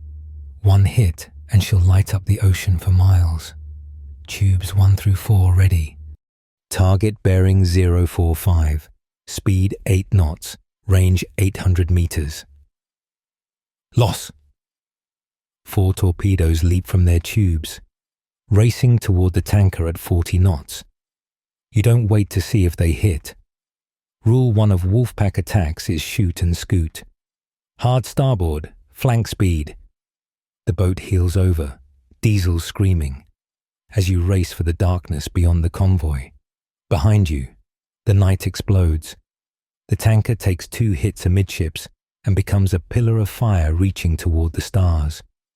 By its light, you see other ships burning. U-178 and U-669 have struck from the flanks. But now comes the hard part. Survival. The escorts are like maddened wasps, racing between attackers. Star shells and searchlights probing the darkness. A corvette appears off your port bow, charging straight at you. Dive, dive, dive. Down you go, seeking the safety of depth. But corvettes carry depth charges too. The first pattern explodes around you. 5 charges in a cross pattern, each one a hammer blow against the hull. Lights shatter. Men are thrown against bulkheads. But you're still alive, still moving, still part of the pack. The radio crackles with contact reports. U-534 is being hunted by 2 destroyers. U-178 has damage to his periscope. U-669 claims 3 ships sunk, but is low on battery. The pack leader orders Phase 2. Regroup 5 miles ahead of the convoy. Attack again at dawn. It's aggressive to the point of suicide, but that's Wolfpack doctrine. Hit them when they think they're safe. Make them afraid of every horizon. You surface 2 hours later, 10 miles from the burning convoy, and race to the rendezvous point. Dawn attack positions. 4 boats now. U-441 hasn't reported in. Maybe depth charged. Maybe just radio failure. The convoy has tightened up. Escorts weaving aggressive patterns. They know you're out here, waiting. But they have schedules to keep. Cargo to deliver. They can't just stop. So they steam on. And you shadow them like hungry wolves, waiting for an opening. It comes when a merchant ship develops engine trouble. Falling behind the main body, U-534 orders a coordinated attack. All boats, all remaining torpedoes, create maximum chaos. You go in on the surface this time. All 4 boats charging from different directions. It's daylight madness. Submarines racing through escort screens at 20 knots. A destroyer spots you, opens fire. Water fountains from shell impacts bracket your boat. The deck gun crew fires back. Pop gun versus naval rifle. But it forces the destroyer to weave. Tubes 5 and 6. Loss. Your last torpedoes race toward a cargo ship. Hit or miss. You're done. No more weapons except the deck gun and sheer audacity. The battle becomes a melee. Ships burning. Escorts racing between targets. Submarines diving and surfacing like deadly dolphins. U-669 takes a direct hit from a destroyer's main gun. Her conning tower exploding in a spray of steel and flesh. U-534 rams his last torpedo into the convoy commodore's ship. Then crash dives as 3 escorts converge on him. You're running southwest at flank speed, out of torpedoes, low on fuel, chased by a corvette that seems to know exactly where you're going. The final tally comes days later. After you've escaped to mid-Atlantic waters, the pack sank 8 ships, damaged 4 more. Cost, U-669 lost with all hands. U-441 missing presumed sunk. U-534 heavily damaged. Your boat and U-178 intact but exhausted. 30% losses for a successful attack. Berlin calls it a great victory. You call it survival against odds that get worse with every patrol. The wolf packs are supposed to be the hunters, but increasingly you feel like prey. The convoys grow larger, escorts more numerous, detection equipment better. Historians debate whether wolfpack tactics were brilliant or wasteful. Having lived through one, you know they were both. Brilliant in conception, wasteful in lives. But what else can you do? You're wolves. Hunting is all you know. The torpedo is running hot in the tube. You can hear it, the high whine of an electric motor spinning up inside a weapon that's supposed to be inert until fired. This is every submariner's nightmare, a malfunction that turns your primary weapon into a live bomb pointed at your own boat. The torpedo mechanic's face has gone white beneath the oil stains. "Thermal run," he says quietly, as if speaking too loud might detonate the warhead. The engine started on its own. If we can't stop it, he doesn't finish. Everyone knows what happens if a torpedo explodes in its tube. Clear the compartment. But there's nowhere to clear to. You're 100 meters down in the middle of the Atlantic. The forward torpedo room is 20 feet from the control room. If that warhead goes, it'll take the front third of the boat with it. The mechanic and 2 volunteers stay behind. Everyone else crowds aft, pressing against watertight doors that won't save them from a 300-kilogram warhead detonating inside the pressure hull. You can hear them working, metallic clanks, urgent whispers, the continuing whine of the torpedo's motor heating up the weapon from inside. Time stretches like taffy. 5 minutes, 10. The torpedo's propeller is trying to spin inside the tube, building heat through friction. The mechanics' plan is insane, but it's all they have. Flood the tube, equalize pressure, and manually pull the torpedo back enough to access the motor compartment. One mistake and they'll either launch a live torpedo that might circle back or flood the compartment. Neither option ends well. The captain gives permission with a face like carved stone. What choice does he have? The flood valve opens with a shriek. Seawater rushes into the tube around the torpedo, the pressure equalization sounding like a giant's death rattle. The three men wrestle with manual come-alongs, trying to winch a 1-ton steel fish backward against hydraulic pressure. The torpedo moves an inch, 2 inches. The motor compartment access panel becomes visible. The mechanic's hands shake as he removes screws, knowing that inside is a motor hot enough to burn flesh, spinning at thousands of RPM, attached to enough explosive to vaporize him. Panel off. The motor screams louder without its casing, a banshee wail that makes everyone flinch. The mechanic reaches inside with insulated pliers, feeling for the power connection. One slip, and he'll lose fingers to the spinning armature, or the vibration will trigger the impact pistol, or the heat will cook off the warhead. All bad options. But doing nothing means certain death. He finds the connection, yanks, sparks fly. The motor screams higher for a second, then dies. Silence falls like a physical weight. The torpedo is dead, this time. But the damage is done to everyone's nerves. That torpedo has to be removed. But first you need to surface. And surfacing means running the gauntlet of Allied air patrols. The crew treats the forward torpedo room like it's radioactive. Men find excuses to stay aft. The torpedo man who sleeps nearest to Tube 3, where the hot run happened, hasn't slept since. He just stares at the tube, waiting for it to betray him again, because everyone knows the truth. These torpedoes are as dangerous to you as to the enemy. The G7E electric torpedo is a marvel of German engineering, which means it's complex, temperamental, and prone to catastrophic failure. The magnetic pistols that are supposed to detonate under a ship's keel work about half the time. The other half, they explode prematurely, or not at all. Or, and this is the nightmare scenario, they malfunction after launch and circle back. U-972 was sunk by its own torpedo last month.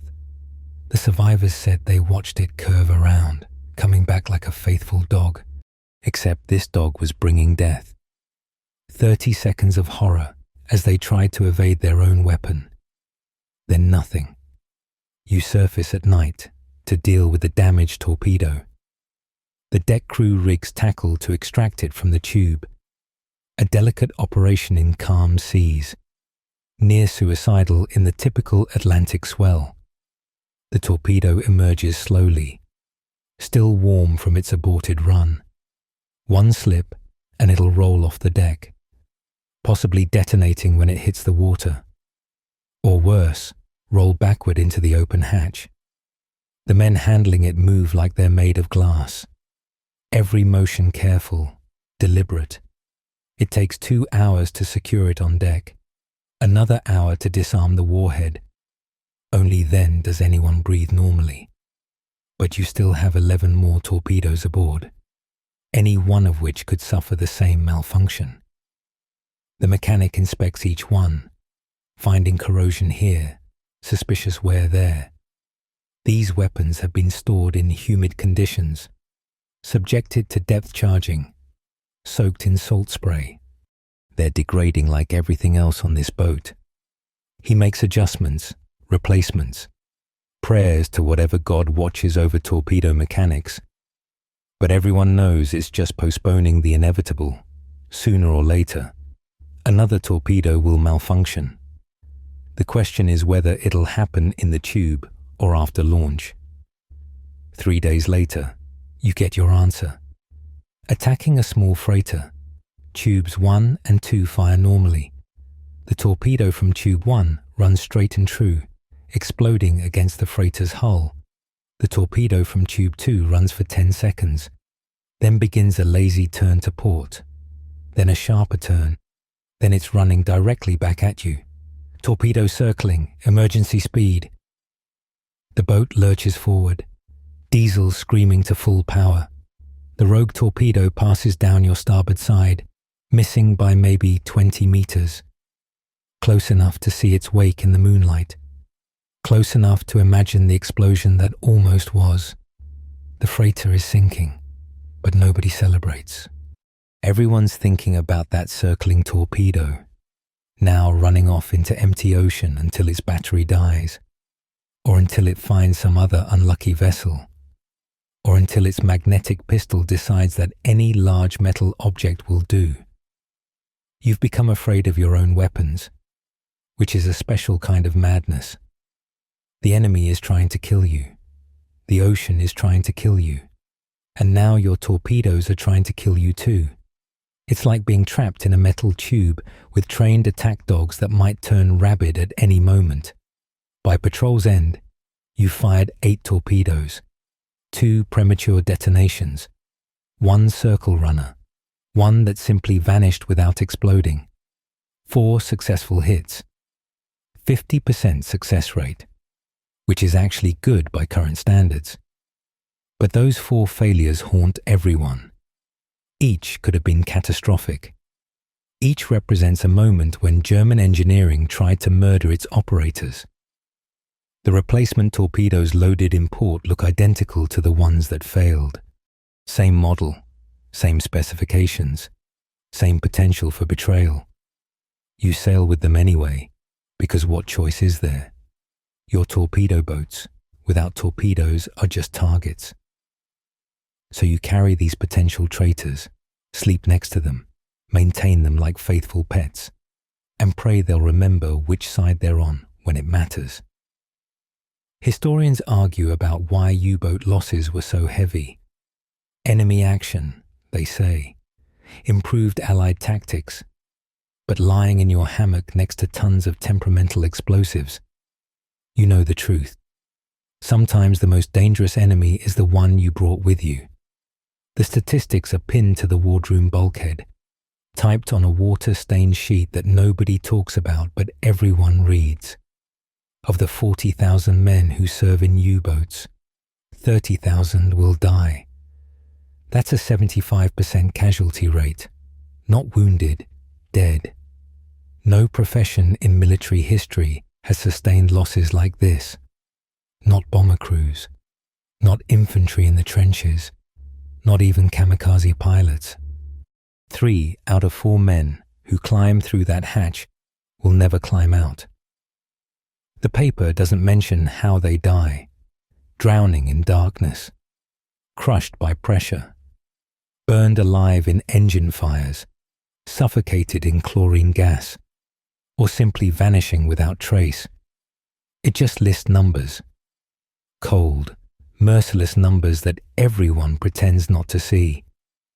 You're 3 patrols in now. That makes you a veteran, though veteran here means temporarily lucky.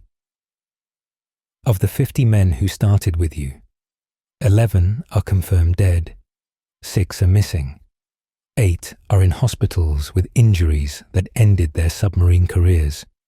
The rest are scattered across the fleet, replacement parts in other crews. Your current boat has already lost 2 complete crews before you. Their ghosts seem to linger in the corners, previous occupants of your bunk who screamed their last in the dark Atlantic. Sometimes you find their marks, initials carved in hidden spots, love letters tucked behind pipes, photographs of families who are still waiting for men who will never come home. The boat's war diary tells the story in terse entries. March 15, attacked by aircraft, minor damage, 3 wounded. Minor damage meant the pressure hull was cracked, but held. 3 wounded meant they died of their injuries, but weren't counted as killed in action. April 6, Depth charged for 16 hours. Battery chlorine leak contained. Contained meant 4 men died coughing up their lungs, but the boat survived. May 20. Rammed by destroyer. Emergency repairs. Continued patrol. The emergency repairs were performed 200 meters down with the boat flooding. 6 men drowned in the aft torpedo room after sealing themselves in to save the rest. Heroes or victims? Both. Always both. BDU, U-Boat Command, sends cheerful messages about tonnage sunk, medals awarded, the vital importance of the submarine war. They don't mention the boats that simply disappear. U-439 was supposed to rendezvous with you 3 days ago. Radio silence. U-761 reported a convoy contact last week. Then nothing. U-338 left port the same day you did. Her patrol area is now being reassigned. Presumed lost with all hands is the phrase they use. As if presumption makes it less final. No graves, no bodies, no closure. Just empty ocean where 50 men used to be. The veterans have a 1,000-yard stare that sees through bulkheads to something darker. Oberbootsman Kraus has survived 7 patrols, a statistical impossibility. He moves through the boat like a ghost himself, every motion economical, never hurrying even during crash dives. The ocean is patient, he tells you once. It missed me 7 times. It only needs to catch me once. He's taken to carrying a small leather pouch containing what he calls his funeral kit. A photo of his parents, a letter to his girl, enough morphine to make drowning painless, and practical preparation for the inevitable. Your own mortality becomes a constant companion, not dramatic or frightening anymore, just present, like the smell of diesel or the sound of water against hull. You write letters home but can't mail them until port. If you die, they'll find them in your locker. Send them anyway. Dear Mother, by the time you read this. But what do you say? That you spend your days in a metal coffin, waiting for physics to fail? That your friends die so regularly you've stopped learning new names? That you've made peace with statistics that guarantee your death? You write about weather, food, anything but truth. The new replacements arrive with enthusiasm that hurts to watch. Fresh-faced boys who volunteered for submarine service because it sounded heroic. You want to grab them, shake them, scream the statistics in their faces. But you don't. What good would it do? They're here now, part of the machine that grinds up men and spits out heroes' graves. So you teach them what you can. How to move through the boat without making noise. Which pipes are hot enough to burn. How to hold their breath when the air goes bad. You don't teach them hope. That's a luxury submarines can't afford. Night watch on the bridge. You count shooting stars and wonder if each one is a U-boat dying somewhere in the dark. The radio man picks up fragments of distress calls. Other boats under attack, calling for help that will never come. Attacked by aircraft, taking water, emergency dive, then static. Another presumed loss. Another 50 families who will wait forever for men who are already feeding fish. The stars keep falling.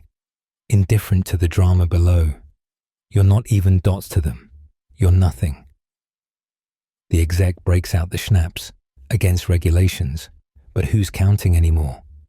You toast the boats lost this week, trying to remember their numbers, their captains. The alcohol burns, but not enough to cauterize the growing hole where hope used to live. Someone starts singing, "We're fahren gegen England." We sail against England. But it dies out after a verse. Nobody has the heart for patriotic songs when patriotism is a lottery ticket to the ocean floor. You drink in silence, each man alone with his calculations.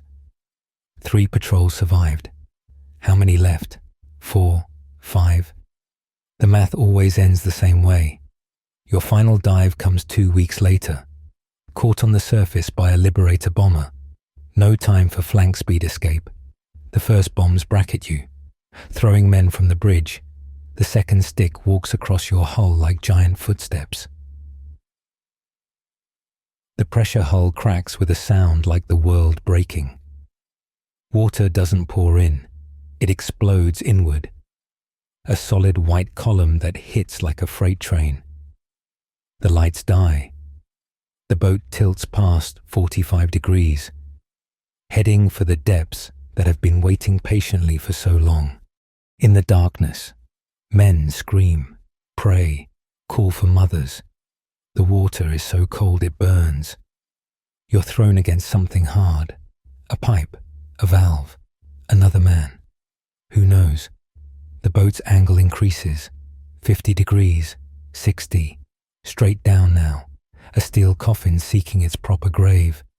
The hull groans, shrieks, then makes a sound like tearing paper. That's the beginning of collapse.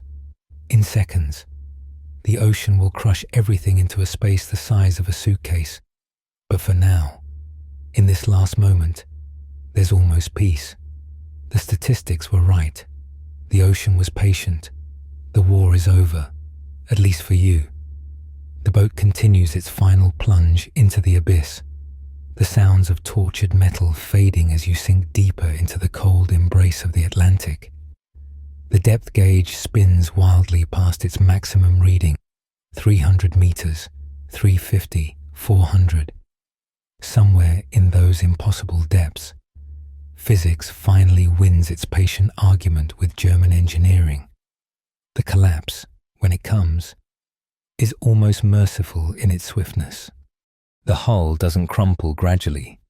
It fails catastrophically, all at once, like a tin can crushed by an invisible fist.